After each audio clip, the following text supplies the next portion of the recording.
About a week ago, I did a video talking about how Steam may be coming to the Xbox. And I'm gonna tell you right now, PlayStation fans were furious.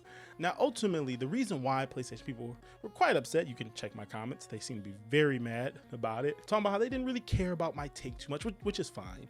But the reason behind the thought process is because if Steam comes to the Xbox, that means effectively PlayStation games will be coming to the Xbox as well. And like I said, a lot of people in that market did not like that thought process at all. They were heavily defending it and talking about how this makes no sense. Well, now this doesn't mean that necessarily PlayStation will be coming to Xbox, but like right after I did that video, Microsoft actually released the image showing Steam on the next Xbox UI. Like that happened literally like a day after I dropped that video. Microsoft released this themselves. This was actually a Microsoft official image, and Microsoft actually left that image up there until The Verge reached out to them and asked them about this whole Steam being in their UI. And then after that, Microsoft ripped it down. Now, obviously that's a mock-up. There's a few things from the picture that you can tell that it's a mock-up, but it does cement the fact that Steam is coming to the Xbox. I'm pretty for sure for them to even show that type of image or you have it in a mock-up, that means that deals and talks have already been going on about this. Regardless of all that, it makes a lot of sense to put Steam and Xbox in the same ecosystem,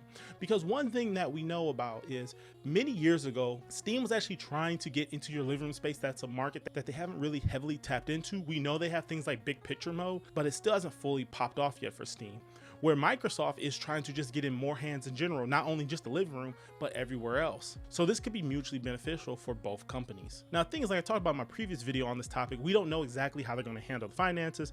Personally, I don't really care how they handle the finances. Whether one company gets 30% or the other company gets 30%, that doesn't affect what I'm getting, so I don't really care a lot about that. But obviously they're gonna make sure there's some type of way that they're gonna work this out. Now, here's the part that's really important when it comes to the PlayStation side. So theoretically, like I said in my last video, if Steam is on the Xbox, then PlayStation games will be there indirectly. People on my video and just on the internet are talking about how no, PlayStation's gonna block it. They did it with GeForce Now, they did it, in this scenario, they're gonna block it. Well, it's interesting that people brought that up because there was a conversation that was going on between Jess Corden, I believe his last name is, he works for Windows Central, and you have people like Tom Warren who works for The Verge, and you have people like Paris Lilly that works for Kind of Funny Games. And they had a conversation, I think this was all on Twitter, but I'm just gonna quickly summarize it for the sake of time. So we see Jess Corden saying that for people that are talking about PlayStation can't block their games on Steam, they absolutely 100% can. GeForce Now found that out the hard way. And then Tom Warner says, GeForce Now was about how games were distributed without consulting the publisher. That wasn't anything to do with Valve.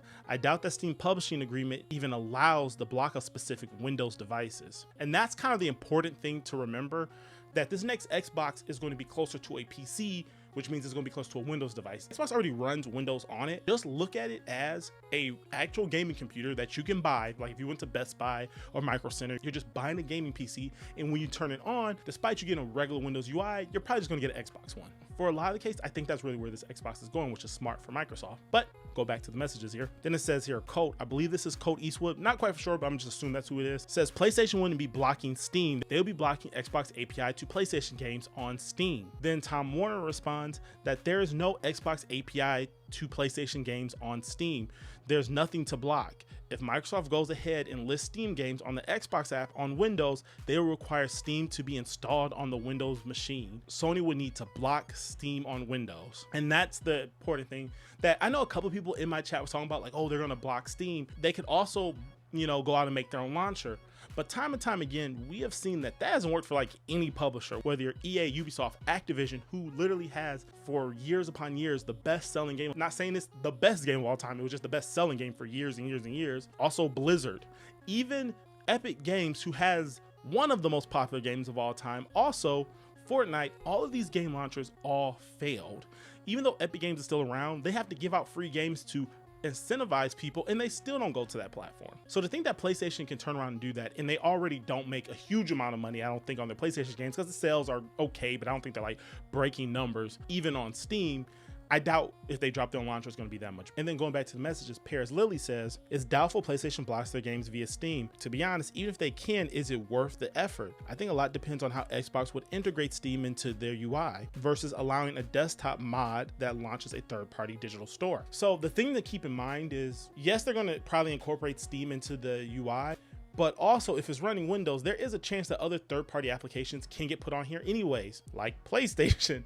There is a chance that PlayStation, if they did make a launcher and this is running Windows, that you can still put these PlayStation games on there anyways, because at the end of the day, even if they make their own launcher, they're going to have to still be regular exe files that work on Windows, which is what the next Xbox is looking to be. So they would put all this effort in, and you'll still be able to play PlayStation games if it in fact is an Xbox. See, the problem I think a lot of people have is that it's just the thought of Spider-Man and God of War being on an Xbox, where in reality, at this point, they already are on technically an Xbox. When you buy a PC, as far as Microsoft is concerned, that is an Xbox. They have made so many promotions about that. It's all an Xbox outside of literally the name. Now, granted, yes, you can go ahead and play on your PC all day and night and never actually turn on the Xbox app, but they're trying to heavily more so incorporate that as we go deeper into things. And there's a possibility that even Steam may have some type of Xbox integrations depending on how all this goes. So you may start seeing more Xbox features in Steam, like achievements and friends lists. We don't know how that's going to go. This doesn't necessarily mean it's just a one side. We're all talking about it because it's coming to console,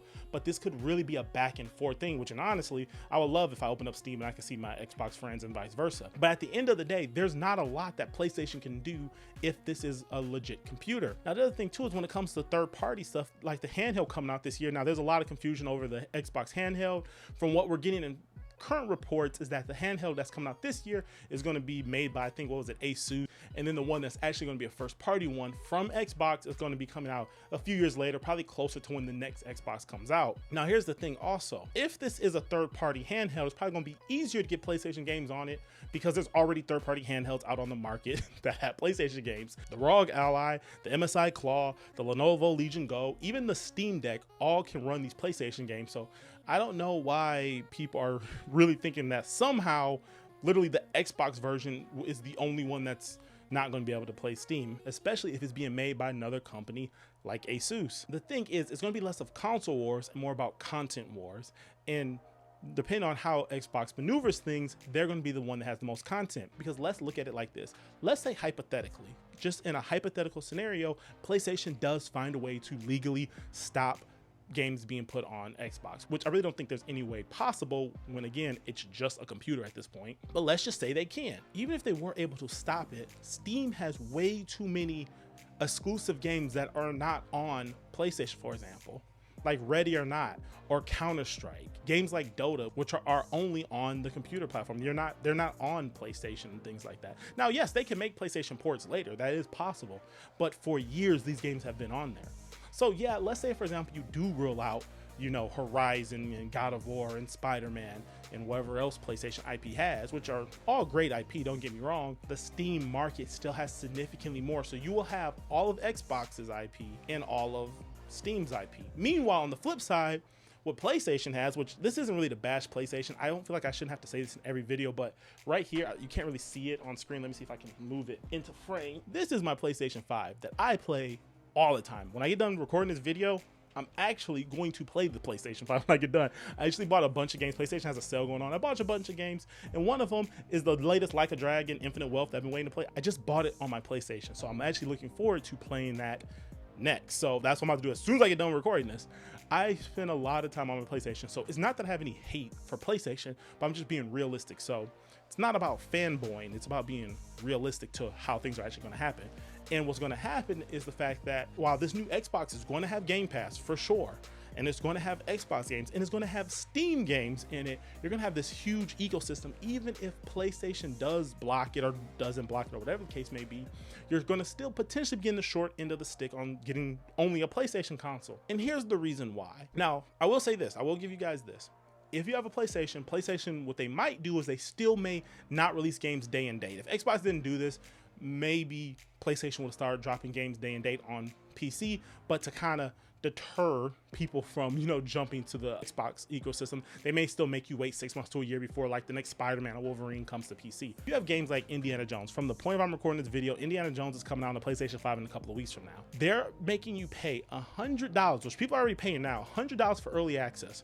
Early access for a game that people that play on Xbox and PC like me, I play on both, we have been playing this game since like what, December? You can play this game on the cloud. You know, with GeForce Now, with Xbox's cloud, you can play this on PC just natively. If you just want to play it on PC, you have all these different options to play it. We've been playing it for months now, and they're charging the PlayStation users to pay $100 to play it early for something that we've all been playing on. Again, I see that happening potentially more and more with PlayStation users, as time goes on. Now, there are games like Doom: The Dark Ages, for example, that is releasing day and date on PlayStation, but then you have stuff like Forza Horizon 5 that you also have to pay early access. And I'm gonna be honest, as someone that plays on PlayStation a lot, I think it would be very dumb to pay early access for a game that is 100% fully done and out. I know they have to port it, I get that, but that's a game that's fully out. It would be kind of dumb to still spend money in that aspect. But despite all that, the biggest takeaways are it heavily looks like PlayStation games are going to be coming to Xbox. It does not look like there's going to be a lot of things that PlayStation can do to stop it.